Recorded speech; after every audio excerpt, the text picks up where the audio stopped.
Hi there, David here, and welcome aboard Wild Goose Adventures. The world of wing foiling is ever evolving. This time of year is the time when all the new products come out from all of the different companies that tries to entice us to spend some more money.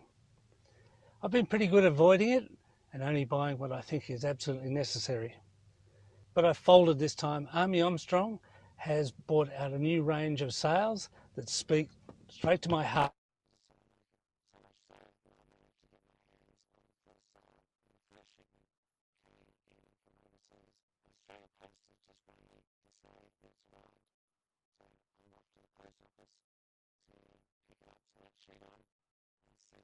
Yeah, and look, here it comes. All right.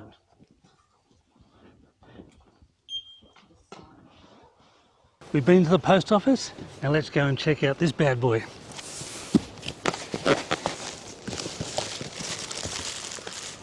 The Armstrong XPS.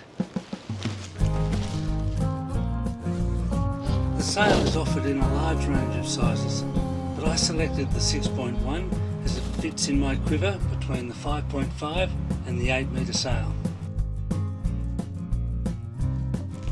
First thing you notice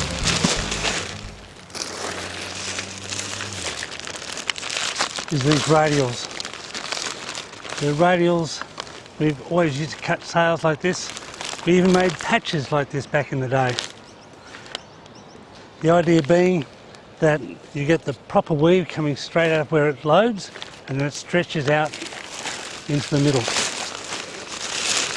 And from there it's easier to control the shape, and so your draft won't be as tendency to have the same movement forward and aft like you do on other sails.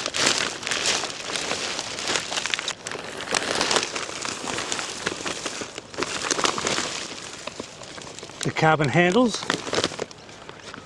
they're not big and clunky, so they're not as likely to damage the board. They look kind of small. We're going to see how that goes. Also, they're not as long. Part of the problem has been for me, the 8 metre sail is great, and that has meant a lot of pressure on my arms, so I've had a bit of tendinitis, and hopefully this is going to rectify that. Let's go and pump this puppy up. So here we are, ready to pump up.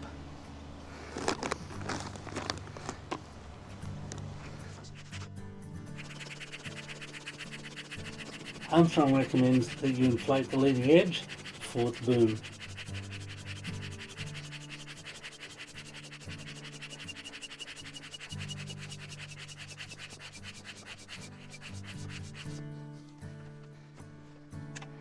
Hello. You go sailing, you put it in the water and put a board underneath you, and you fly up in the air and away. Yeah. No worries, have a good day. See you later. See ya. Now to pump up the boom.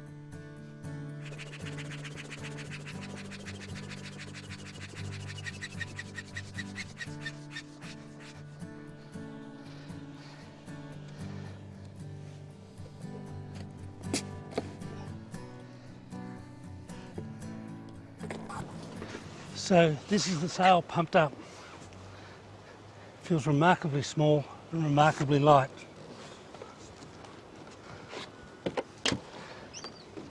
And remarkably taut in the tension, and I love that. That's partly due to the fact that this front edge, this leading edge, has got a mixture of exotic materials like alula in the front to give it some stiffness, but it's been sewn into normal Dacron so that you get a little bit of give. And you see that the wing from here, all of the stress corners, the sail radiates out from that, and so the bias, or the stretchiest part, is actually on these parts of the sail. And that part of the sail is not so critical because there's not much load there. The clew end, and then leading out of the top corners. That allows you to get plenty of stiffness and hopefully durability in the sail. Well, that's what they're forecasting anyway. The other cool thing is these windows. Gone are the little short up and down windows, and here we have just narrow windows that hopefully you can see down the whole length of the sail. I'm really keen to get up and give it a go. Hopefully we're going to try and going to have a good go tomorrow. Well, the next day has arrived and I'm super excited to get out there in the water. It looks perfect. I just wanted to touch on a few things before we get in. I was talking about yesterday how it looked really nice, and really what I was talking about was the quality of the build. I love people like Armstrong, people like Robbie Nash, because their drive for perfection pushes us all to better places. I love that Robbie Nash has warehouses full of old boards that he's been trying, prototypes that then go on ice before he ends up with the perfect product. And the same with this, you hear about all of Army Armstrong's prototypes and what he tried, different cloths, different variations, and what would work in all of those. And that is inspirational, because it's those kind of exceptional people that give us a better product. But along the way, what it also does, it helps to perfect the making of these products. And when I said it looks really nice, what I really meant yesterday was having the radials come out from the clew and from the head is fantastic for strength. But what it leaves is this bit here is the warp of the cloth, which can stretch and can do all sorts of funny things. And so the biggest problem with that is when you're sewing it together.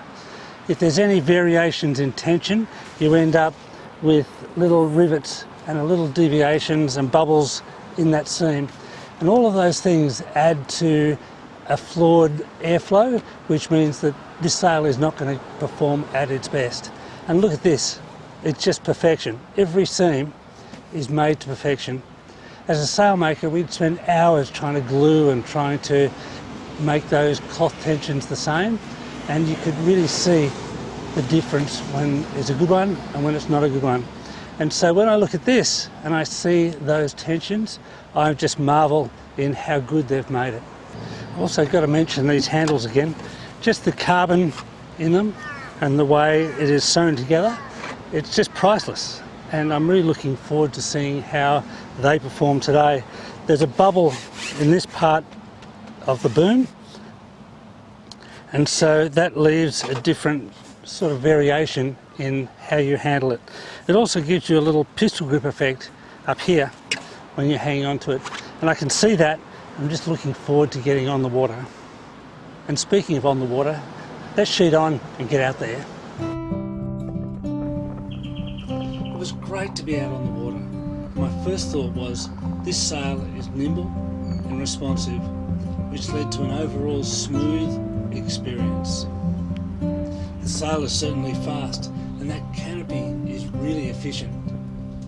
Despite my initial misgivings, the sail handles themselves were beautiful.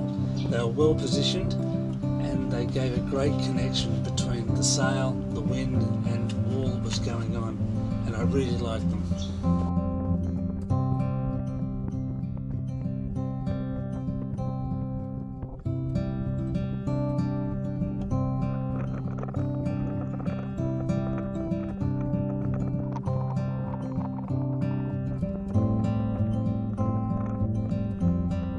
That flat, taut canopy really made a difference in going upwind, and it was a pleasure to sail up.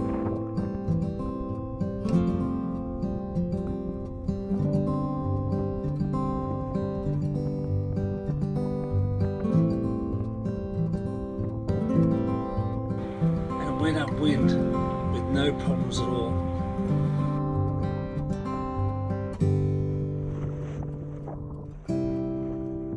This probably isn't a beginner sail. It's very efficient and it's really highly tuned.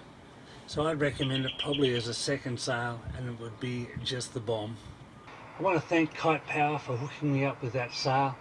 It really is fantastic, and I appreciate all the effort they took to get to me straight away. Pacific International Music. Rob is a legend. I really appreciate the soundtracks that he provides for me. That's it for this edition of Wild Goose Adventures. I hope you liked it. If you did, hit that like button and don't forget to subscribe. That would be totally awesome. And until next time, with Wild Goose Adventures, smooth sailing.